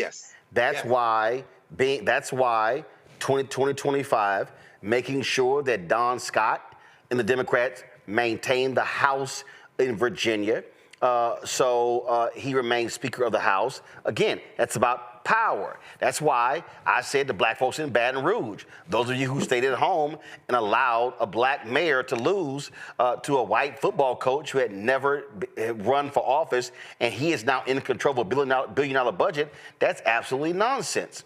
And so for the people who are running around, who run their mouths, and all these people who yap on their YouTube channels and who spend more time doing segments on what we talk about on this show versus anything original, then if y'all keep watching and listening to those fools, then you're going to get everything you deserve. And so people need to understand, and I'm going to say this again and close this show. All y'all folk who think this is a game, you are about to learn. They are going after every single program. They are going that directly benefits black people. They're going after every scholarship program, fellowship program, every law firm program in corporate America. NASDAQ, they sued them, and NASDAQ no longer can have their diversity goals requiring diversity on their board of directors. They're going after everything because they say, oh no, we're being hurt, we're being discriminated against. No, they don't want to see black advancement. Now, if some of you so-called Negroes don't understand what's going on, okay, but I'm telling y'all right now, they shutting it down. And y'all are sitting here whining and complaining, oh, the Democrats this and Biden this and Harris this. When they sitting here, frankly, I'm going to go ahead and say it, they trying to run a train on America. No question. No question. Maybe that's some language some of y'all might understand. They trying to run a train on America. And so, let me tell you what. And some of y'all just sitting here doing this here with your phone, just recording it and not getting in the fight. Real quick, Joy, last comment. I'm a Black Harvard Law graduate. Harvard is going to suffer from this decision. We had, I think my year, we had 50 to 60 Black law students there. We enriched the school. Some great thinkers. Some of us even show up on the august and esteemed Roland Martin show. Let me tell you what, it is going to be to their disadvantage. Because let me tell you, there were some law schools who did not see a decline in Black entrants. They figured it out. Law schools with strong backgrounds who figured it out. So Harvard is the loser here. That's right. Harvard is the loser here, and they're going to see continual declines if they don't figure this out. I just had to say this on behalf of all of my Black classmates. This was a huge error. But the whole, what was intended. But the whole thing is not only to keep Black people out of Harvard, it's to keep them out of high-paying corporate law jobs, keep them out of the federal judiciary, keep them out of all of that. And so folk need to understand the game that's being played. And some of y'all want to sit here and y'all cool with it, okay. But I'm telling you right now, if you Black and you listen to any of these fools, then you deserve everything that comes, because y'all have no idea whatsoever what is about to happen. And as Greg said, we've been here before. So go do me a favor. Go read what those Black Republicans said when they got railroaded with the Great Compromise of 1877. Please, by all means, go see what they had to say with that. Go read what they had to say about those Supreme Court decisions about the civil rights laws in the 1860s and 70s, and then, of course, eventually Plessy versus Ferguson, all of those different things. Oh, we have been here before. And if y'all don't think this is trying to go back to post-Reconstruction and Jim Crow, well, then all this is post-Reconstruction and Jim Crow dressed up in a nice suit. That's all it is. Lauren, Greg, Joe, I appreciate y'all joining us on the panel. Y'all have a happy holiday. This is my last Thursday show before the holidays. I leave for some rest on Sunday, so I will see y'all after the first of the year. Thank you so very much. Have a great Christmas, great Kwanzaa, great New Year's. You too, Roland. Thanks, folks. Appreciate it. Thanks a lot. Hey, folks, thank all of you for watching as well. Do us a favor. Be sure to help us out here. Download the Black Star Network app, Apple phone, Android phone, Apple TV, Android TV, Roku, Amazon Fire TV, Xbox One, Samsung Smart TV. You can also, of course, get my book, White Fear, How the Browning of America is Making White Folks Lose Their Minds, available at bookstores nationwide. Get the audio version on Audible. And, of course, you can be sure to get our Roland Martin Unfiltered swag. Go to blackstarnetwork.com, RolandMartinUnfiltered.com, RolandMartin.creator-spring.com. Get your shirt. Don't blame me. I voted for the Black woman. Folks, that's it. I will see y'all tomorrow right here. Young Dro, you'll hear my interview with him from Hope Global Forums. Look forward to y'all sharing that conversation with y'all. I'll see y'all tomorrow. Holla! Black Star Network is here. Oh, no punch! I'm real revolutionary right now. Thank you for being the voice of Black America. All momentum we have now, we have to keep this going. The video looks phenomenal. See, there's a difference between Black Star Network and Black-owned media and something like CNN. You can't be Black-owned media and be scared. It's time to be smart. Bring your eyeballs home. You dig?